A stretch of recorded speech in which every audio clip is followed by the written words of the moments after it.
Today, Lil Baby shared his support, saying, "I don't care about anything else other than Durk right now. Free the bro." His statement follows reports that Durk's father revealed the rapper may finally be released on bond. This marks Durk's third attempt at freedom, and this time, his legal team reportedly presented an offer so strong that the judge is finding it hard to turn down. Left the courtroom for the bond hearing for my son for the release for the third time. This time it was very fair. The judge was very fair. He wasn't pro-prosecutor, he wasn't pro-defense, but he was pro-justice. So he listened to all the evidence, and he's going to be ruling in the next 2 days about what his position is for the bond. But we were very pleased at how it turned out. So continue, family, friends, and fans, continue to keep us in your prayers. Thank you, and inshallah, God willing, this be victorious for us, that we have a good ruling in our favor.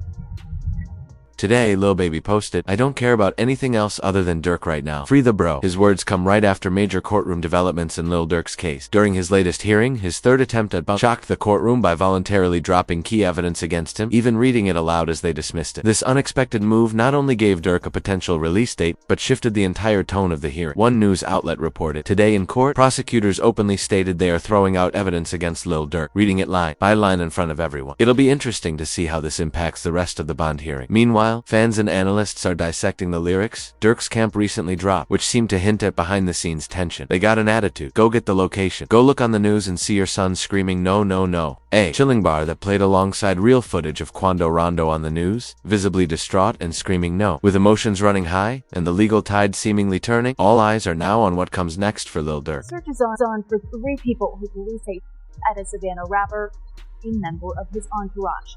It happened in Los Angeles, and cameras captured the aftermath. This man, a passenger in that car, frantic at the sight. This is a major win for Lil Durk prosecutors. Dropping the evidence is a huge step forward. But before they tossed it, they made sure everyone in the courtroom saw it first, including the judge who holds the power to decide Durk's release. Whether intentional or not, that move could leave a lasting impression on the judge's mind during the bond decision. Still, while the courtroom was buzzing with shock and energy, one person who didn't react at all was Charleston White. Not a word, not a blink, completely unfazed by the whole situation. It was a dark energy. I think we now finally get to put that fire out. I don't think we'll hear drill music ever again. I don't think drill rappers will ever be celebrated ever again. Down goes the drill. So this is a victory for law-abiding Americans who like hip-hop music but don't like the killing part of it. While Charleston White may not be a fan of the idea of Lil Durk getting released, Durk's attorney, Drew Findling, had a different tone. He confidently revealed Durk's upcoming release date, breaking down how the prosecutors essentially sabotaged their own case. According to Findling, the decision to drop critical evidence right in front of the judge wasn't just a turning point, it was a collapse of the prosecution's foundation. An allegation they backed away from, which is huge. It shows the weakening of the case. Previously, the prosecution had alleged that Durk paid the bounty through one of his co-defendants, and they named the co-defendant. Now they've backed off that allegation. They're not actually saying that Durk paid the bounty through the co-defendant or anyone else. And the fact that they're not saying that suggests that previously they thought they were going to be able to prove that he paid the bounty through this guy, and now they know we're not going to be able to prove that he paid the bounty through this guy. As Drew Findling explained, the prosecution's case is rapidly falling apart. With the court no longer allowing lyrics to be used against Durk, the foundation of their argument is crumbling. That's when his lawyer didn't hold back. The charge is a complete joke. According to Findling, lyrics were all they had, and now that they've been forced to drop even that, there's barely a case left to stand on. The case is as follows. So there was an indictment that did not name, right? It named others, and then there was an unindicted person.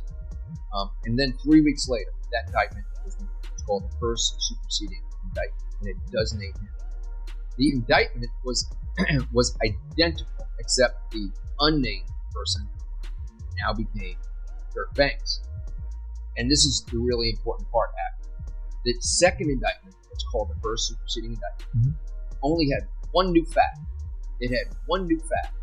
And that was, it alleged that there was a video by Durk that celebrated and monetized this While the judge still needs a few days to decide on Lil Durk's release, unexpected and troubling news has surfaced. Earlier this morning, reports confirmed that Lil Durk was attacked inside his cell block at the LA County Jail. Details about his condition haven't been made public yet, but sources say a transfer to a different facility is now being strongly considered for his safety. The incident sent shockwaves through the industry, so much so that Kanye West personally reached out to Durk to check on him and make sure he was okay. How you feeling?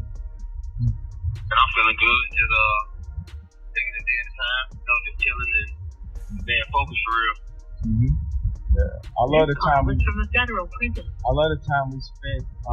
in Saudi, man. That was great. Look, that's all I'm talking about here. You know the people here, they get their time, and they ain't never experienced the world. So I be telling them stories. They be on 20. Wow. Yeah, man. I just got off the phone with Puff. I talked to him for the first time 5 minutes ago. 5 minutes ago, he called me. Yeah. Rumors quickly began circulating online about what really happened to Lil Durk, but fans started noticing something strange, something that didn't feel like a coincidence. Both Quando Rondo and Lil Tim gave separate interviews, but oddly enough, they both delivered the exact same message, almost word for word. What made it even more suspicious, they were both released from custody on the same day, and their interviews dropped on the same day too. This all happened shortly after the news broke about Lil Durk being attacked in jail. While some brushed it off as pure coincidence, others believe it's a calculated move, possibly a tactic to avoid federal attention or suspicions of a coordinated hit on Durk. Here's what Lil Tim said in his interview. "We don't got nothing to do with that. People gon' talk, but real ones know what's up. I'm focused on my own path. I ain't looking back." The identical statements and perfectly timed releases have left fans questioning, was this all just a media coincidence or something much deeper? I was just protecting my little brother. When you did finally find out that it was King Von, how'd you feel? I was like, damn, if Brian did that stupid shit last night, he still would have been alive.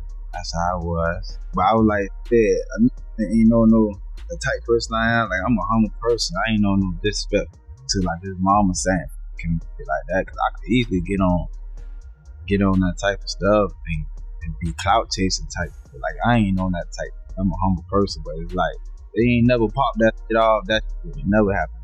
Interestingly, Quando Rondo echoed the exact same sentiment in his own interview, saying, "We don't got nothing to do with that. I just wish everything had been handled a different way." The fact that both Rondo and Lil Tim gave nearly identical statements were released on the same day and had their interviews aired simultaneously has raised serious eyebrows online. While some fans still believe it could all be coincidental, others see it as a strategic move, possibly an attempt to distance themselves from any federal investigation or speculation about a potential setup targeting Lil Durk. Outside, they got kids and a mama that 100% know them.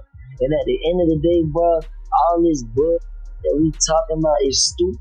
That could have been handled a totally different way. It could have been handled to the point where a song and $3-4 million could have came out, or whatever. Like, they could have got handled in a legit way, in a music way. In recent interviews, both Quando Rondo and Lil Tim appeared unusually friendly while speaking about Lil Durk, despite the deep-rooted tension stemming from the loss of their close friend, Lil Pab. Many believe that if either of them ever got the chance to retaliate, they wouldn't hesitate for a second. Durk's legal team brought this very point into the courtroom, using it to argue that Durk's safety is at serious risk and that he should be granted house arrest instead of remain in jail. With the judge's decision just days away, the tension in the courtroom continued to build. When Lil Durk arrived at his hearing, headlines lit up across the media. One report read, "The feds claim Lil Durk must go completely broke and surrender all of his assets in order to be considered for bond." Federal authorities argue that Durk's wealth poses a threat, fearing he could potentially use his resources to intimidate or place bounties on witnesses. It's a high-stakes situation, with Durk's freedom and future hanging in the balance. Bond for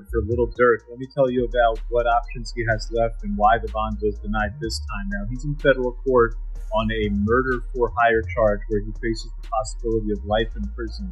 What that means is, under the federal law, it is presumed that you do not get a bond because the charge and the penalty are so serious. So your lawyer has to go out there and show why you should get a bond. Now, ultimately, what the district judge decided to deny the bond on was a couple of factors. There's a couple $1 million being put up, but it's not all being put up by Durk. Some of it is from the label, and ultimately Durk has a lot more money and assets than what's being put up. So if I let him out on bond and he tries to flee, he's going to have tons of assets and money at his disposal.